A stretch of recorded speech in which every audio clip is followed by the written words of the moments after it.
लेकिन एजाज अहमद साहब, आपके इत्तला क्या है कि ये जो दो काफिले आप बता रहे हैं उनमें कोई अभी तक कोई नंबर सामने आया है कि गंडापुर साहब के साथ जो काफिला है उसके अंदर कितने लोग हैं, अपना या बुशरा और अपना अलवी साहब के साथ जो लोग हैं, वो उनकी कोई तादाद का कोई अभी फिगर कोई आई है? क्योंकि सहाफती हलकों में तो जहां जहां से गुजर रहे होंगे कोई अंदाजे कोई एस्टिमेट्स तो आ रहे होंगे, और फिर इस सारे के बारे में हमारे इदारे भी तो एस्टिमेट्स दे रहे होते हैं कि किस काफिले में कितने हैं। कोई है इतला?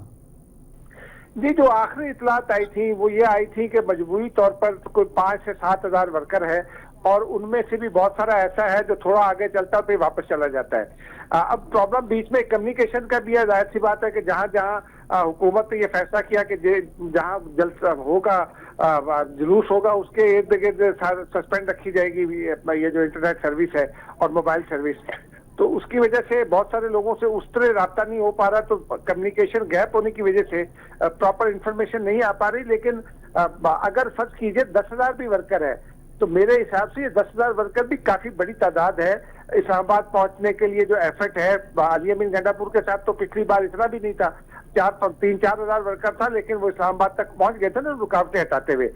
असल इम्तहान जो है वो ये है कि जो सरकारी मशीनरी पिछली बार अली अमीन गंडापुर ने इस्तेमाल की थी उसके बारे में फिलहाल कोई इत्तला नहीं है कि वो अली अमीन गंडापुर लेकर चल रहे हैं या नहीं। और अगर वो लेकर नहीं चल रहे तो फिर अटक के पुल पर वो जो रुकावटें होंगी वो कैसे तोड़ेंगे, या जो रुकावटें टेक्सला और हसन अब्दाल पर खड़ी की गई होंगी, इशारा रेशम पर या हरिपुर और टेक्सला के दरमियान खड़ी की होंगी, उनको कैसे अबूर करेंगे। क्या है, मोहसिन नकवी साहब ने कह दिया कि किसी को वापस जाने नहीं देंगे, तो बुशरा बीबी अली अमीन गंडापुर गिरफ्तार होंगे या उनको तहवील में लेकर फिर पेशावर छोड़ दिया जाएगा, या वो थोड़े घंटों के लिए गुम हो जाएंगे फिर कहीं ना कहीं से नमूदार हो जाएंगे? उस बारे में क्या इत्तला है, क्या तज्जिया है? जी, उस बारे में जो मैं समझता हूँ बुशरा बीबी तो गिरफ्तार होंगी तो उसके बाद उनको अदालत में पेश किया जाएगा। वो तो परसों पेश करना है उनको, जज साहब की हिदायत है, नायब कोर्ट की हिदायत है, और इस्लामाबाद कोर्ट ने भी उसके ऊपर अभी तक कोई रद्द-ए-अमल नहीं दिया, तो बुशरा बीबी को तो रिहा नहीं किया जाएगा। लेकिन अली अमीन गंडापुर के बारे में कोई हतमी बात कहना इसलिए मुश्किल है कि यहाँ एस्टेब्लिशमेंट में उनके रवाबित अच्छे हैं।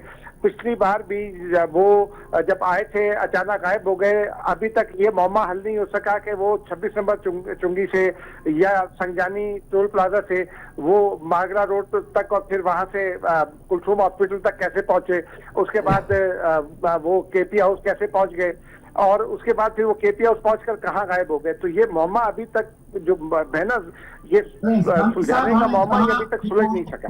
जी सर, ये ॻाल्हि था कि सांगी साहब टेस्ट मैच में पाण हिकिड़ा लाइकली सिनेरियो जेके डेवलप थींदे नज़र अचनि पिया। हाणे काफ़िलो त रवानो थी चुको आहे, बुशरा भी उनमें आहे, इहा बि पंहिंजो इतला अची चुकी आहे, आरिफ अलवी साहब भी उनमें आहे, इहा भी इतला अची चुकी आहे, बल्कि उन त मीडिया सां ॻाल्हि ॿोल बि कई आहे।